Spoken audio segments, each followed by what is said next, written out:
মার্কিন প্রেসিডেন্ট নির্বাচনের সময় যত ঘনিয়ে আসছে বাইডেনকে নিয়ে বাড়ছে বিতর্ক।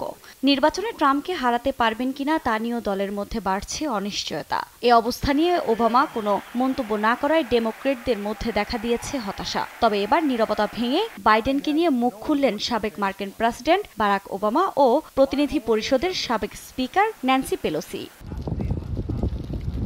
2024 সালের প্রচারণা নিয়ে একান্তে উদ্বেগ প্রকাশ করেন তারা। ডোনাল্ড ট্রাম্পকে হারানো বাইডেনের জন্য অনেক কঠিন হয়ে উঠেছে বলেও মত তাদের।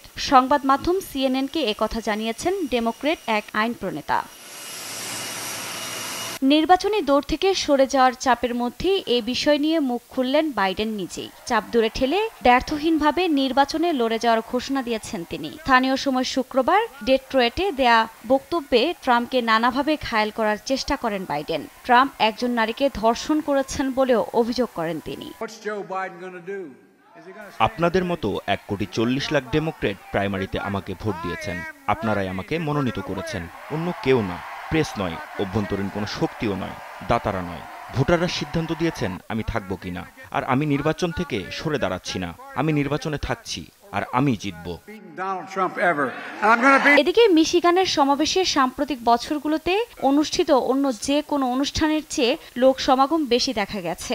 এ সময় বাইডেনের উদ্দেশ্যে হাল ছেড়ো না বলে চিৎকার করতে থাকেন উল্লাসিত সমর্থকরা, যা সাম্প্রতিক সময়ে খুব একটা চোখে পড়েনি। এ অবস্থায় বিশ্লেষকরা বলছেন দিন দিন ডেমোক্রেট সমর্থক বাড়ছে বাইডেনের।